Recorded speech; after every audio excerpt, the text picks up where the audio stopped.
میں دکان کو ایسے چھوڑ کر نہیں جا سکتا، وہ سمجھانے والے انداز میں بولا۔ کون سا سونے کے زیورات کی دکان ہے جو چوری ہو جائیں گی؟ چھوڑ کر نہیں جا سکتا، زینب نے غصے سے کہتے ہوئے آخر میں منہ بنا کر اس کی نقل اتاری۔ دیکھ زینی، میں بعد میں بھاڑ میں جاؤ، تم نہیں کھانے مجھے گول گپے، بلکہ خود خرید کے کھا لوں گی میں، ہاں نہیں تو۔ اس کی بات کاٹ کر کہتی وہ غصے سے تن فن کرتی وہاں سے نکل گئی۔ احمد نے بے بسی سے اسے جاتا دیکھا اور اپنے سر پر ہاتھ پھیر کر دکان کے اندر چلا گیا۔ ختیجہ آپا آپ آئے نا؟ فاطمہ کے پیچھے آتی ختیجہ بیگم کو دیکھ کر نگہت بیگم فوراً اپنی جگہ سے کھڑی ہوئی۔ اے فاطمہ، جا کر آپا کے لیے چائے پانی لے کر آ۔ ختیجہ بیگم سے مل کر انہوں نے فاطمہ کو حکم دیا، جو اس بات میں سر ہلاتی فوراً کچن میں دوڑ گئی۔ بیٹھو نا آپا، بتاؤ کیسے آنا ہوا؟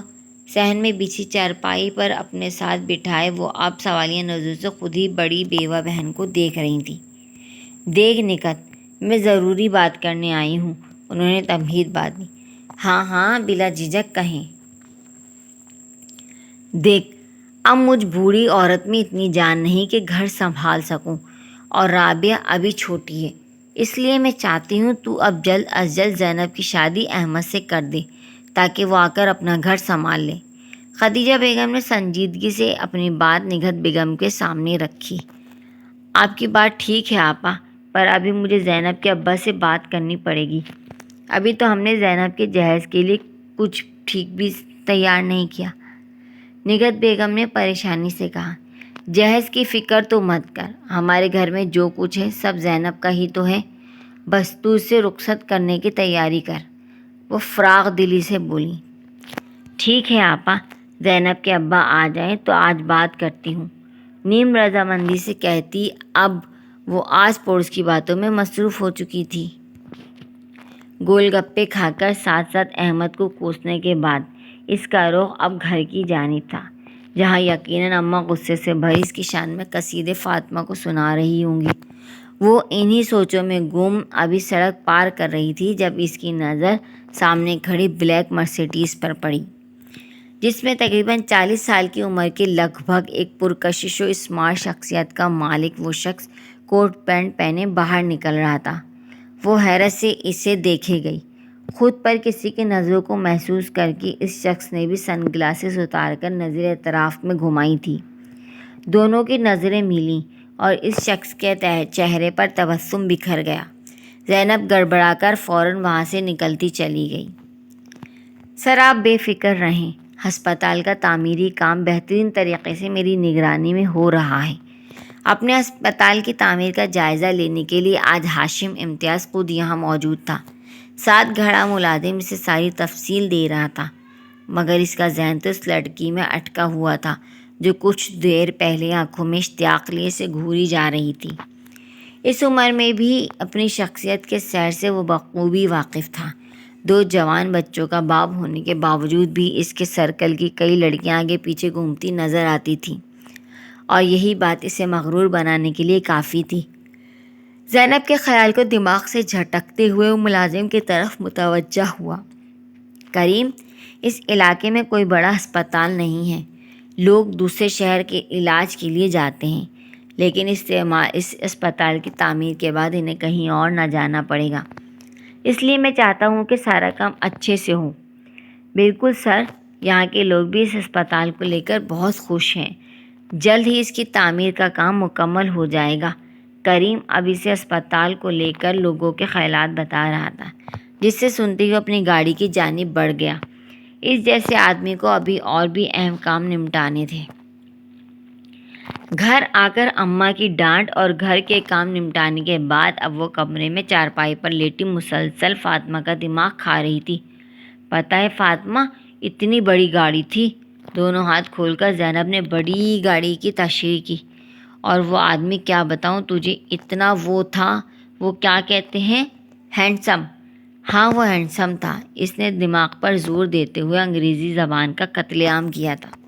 اف آپی، بس کر دو، آدھے گھنٹے سے تمہاری سوئی وہیں اٹکی ہے، فاطمہ نے چیڑتے ہوئے کہا اور اپنی توجہ واپس اسکول کی کتابوں میں کی۔ کل اس کا ٹیسٹ تھا جس کی وہ تیاری کر رہی تھی، پر زینب کی باتیں اس کا دھیان بٹا رہی تھیں۔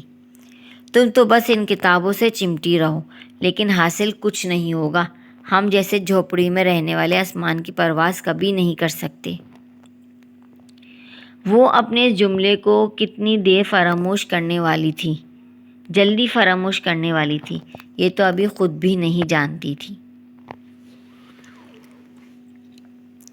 اگلے دن وہ جلدی جلدی کام ختم کرتی، پھر وہاں جانے کی تیاری کر رہی تھی۔ ایک بار پھر اسے اس بڑی گاڑی کو دیکھنا تھا، جس کے بارے میں کل سے اب تک بتاتے بتاتے وہ فاطمہ کے ساتھ اماں ابا کا بھی سر کھا چکی تھی۔ اماں، میں جا رہی ہوں، تھوڑی دیر میں آ جاؤں گی۔ تجھے کچھ دکان سے چاہیے تو بتا، آتے ہوئے لیتی آؤں گی۔ گلابی شلوار قمیص کے ساتھ نارنجی رنگ کا دوپٹہ پہنے وہ نگہت بیگم کے سامنے کھڑی بالوں میں لگا پراندہ گھما رہی تھی۔ انہوں نے ناگواری سے اسے دیکھا۔ نگوڑی، کب عقل آئے گی تجھے؟ سارے محلے میں دنداناتی پھرتی ہے۔ جلد تیری شادی کر کے اس گھر سے چلتا کرتی ہوں۔ پیسے دے رہی ہو تو دے دو، ورنہ میں جا رہی ہوں۔ اماں کی باتوں سے جھنجھلاتی وہ چیڑتے ہوئے بولی۔ جا دفع ہو جا، تیرا باپ آتے ہوئے لیتا آئے گا سامان۔ نگہت بیگم نے ہاتھ جھلاتے ہوئے اسے چلتا کیا۔ وہ بھی منہ بسورتی فوراً وہاں سے نکل گئی۔ تیز تیز چلتی وہ پھر اس زیر تعمیر ہسپتال کے سامنے جا کھڑی ہوئی تھی، جہاں مزدور اپنے کام میں مصروف تھے۔ لگتا ہے آج وہ بڑی والی گاڑی والا شاید آج نہیں آیا۔ اسے مایوسی ہوئی تھی۔ ابھی وہ واپس جانے ہی لگی تھی جب تیزی سے آتی مرسڈیز اس کے برابر سے گزری۔ وہ رک کر اسے دیکھنے لگی، جو چند قدموں کے فاصلے پر اپنی گاڑی سے باہر نکل رہا تھا۔ ہائے اللہ جی، کتنا سونا ہے! آنکھوں میں اشتیاق لیے زینب اسے دیکھے گئی۔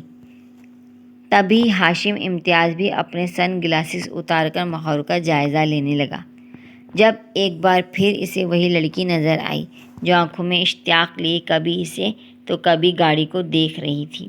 وہ دھیرے سے مسکرایا اور اپنے قدم اس کی جانب بڑھا دیے۔ ہیلو مس، آپ یہاں کیا کر رہی ہیں؟ وہ بڑی بے تکلفی سے بولا۔ زینب حونقوں کی طرح اسے دیکھ رہی تھی۔ بھلا اس نے کب سوچا تھا وہ یوں اس کے سامنے آ کھڑا ہوگا؟ وہ اسے سمجھ نہ آیا کیا جواب دے۔ اچھا لگا آپ کو دیکھ کر، امید ہے پھر ملاقات ہوگی۔ ہاتھ میں پہنی گھڑی میں وقت دیکھتا وہ آگے بڑھ گیا۔ بھلا اس جیسے انسان کے پاس کہاں اتنا فضول وقت تھا کہ وہ اسے برباد کرتا۔ زینب وہیں حیرت میں گھری کھڑی تھی۔ اسے تو اب بھی یقین نہیں آ رہا تھا کہ اتنے بڑے آدمی نے خود آ کر اس سے بات کی۔ اپنی حیرت پر قابو پاتی اب وہ خوشی سے چہکتی واپس گھر کی طرف چل دی تاکہ کل پھر یہاں آ سکے۔ اس دن کے بعد سے ان کی ملاقاتوں کا سلسلہ تیزی سے چل پڑا تھا۔ وہ دونوں تیزی سے ایک دوسرے کے قریب آ رہے تھے۔ اب اکثر ہاشم امتیاز اسے اپنی کار میں کہیں نہ کہیں گھمانے پھرانے بھی لے جاتا تھا۔ دوسری طرف خدیجہ بیگم کے اصرار پر علی صاحب نے شادی کے لیے حامی بھر دی تھی، جس کے باعث دونوں خاندانوں میں زور و شور سے شادی کی تیاریاں شروع ہو چکی تھیں۔ جتنا بھی جہیز کا سامان جمع کیا تھا، اس کے ساتھ اب وہ زینب کو جلد از جلد رخصت کر دینا چاہتے تھے تاکہ ایک بیٹی کے فرض سے سبکدوش ہو کر دوسری بیٹی کی فکر کر سکیں۔ ان سب سے بے پرواہ زینب اپنی ہی دنیا میں مگن تھی، جہاں ہاشم امتیاز کے کہتے ہی اس کی ہر خواہش پوری کر دیتا تھا۔ وہ اپنی قسمت پر جتنا حیران ہوتی کم تھا۔ یہ لے، یہ میں تیرے لیے لایا ہوں۔ دروازے پر کھڑی زینب کو گول گپے تھماتے ہوئے احمد نے کہا، جو اب اکثر اس سے کسی نہ کسی بات پر روٹھ جاتی تھی۔ اب تو منہ ٹھیک کر لے، ویسے بھی جلد شادی ہونے والی ہے ہماری، پھر روز تجھے گول گپے کھلایا کروں گا، وہ معنی خیز لہجے میں بولا، جبکہ زینب کے چہرے پر یک دم سنجیدگی چھائی تھی۔ کیا ہوا؟ کس سوچ میں گم ہے؟ احمد نے اس کے سامنے چٹکی بجائی۔ کہیں نہیں، اماں نے کچھ کام کہا تھا، ذرا وہ کر لوں، اب تم بھی جاؤ اپنے گھر، وہ اسی سنجیدگی سے بولی۔ چل ٹھیک ہے، اب تجھ سے جمعے کو ملاقات ہوگی جب تم میری بیوی بن کر میرے سامنے ہوگی، مسکرا کر کہتا وہ اپنے گھر کی جانب بڑھ گیا، جبکہ زینب دروازہ بند کرتی کچن میں چلی آئی۔ اس کا ذہن ہاشم، امتیاز اور احمد قریشی میں بری طرح الجھ چکا تھا۔ نہیں، میں ساری زندگی غربت میں زندگی نہیں گزار سکتی۔ وہ نفی میں سر ہلاتی اماں ابا سے بات کرنے کے بارے میں سوچ چکی تھی۔ رات کے کھانے سے فارغ ہو کر وہ سب کے لیے چائے بنا کر صحن میں آئی، جہاں اماں ابا اور فاطمہ بیٹھے تھے۔ اماں ابا، مجھے آپ دونوں سے کچھ کہنا ہے۔ ٹرے کو چارپائی پر ان کے سامنے رکھتے ہوئے وہ سنجیدگی سے گویا ہوئی۔ کیا بات کرنی ہے میرے بچے کو؟ علی صاحب محبت سے اپنی بیٹی کو دیکھتے ہوئے بولے، جو اب کچھ ہی دنوں میں رخصت ہونے والی تھی۔ ابا، وہ کیا؟ وہ ابا، مجھے احمد سے شادی نہیں کرنی۔ ہمت جمع کرتی وہ آخر بول اٹھی۔ کیسا لگا آپ کو یہ ناول؟ کمنٹ باکس میں اپنی رائے کا اظہار ضرور کیجیے گا۔ تو ملتے ہیں اس کہانی کے اگلے اور آخری حصے میں۔ تو جب تک اپنا بہت سارا خیال رکھیے گا۔ اللہ حافظ۔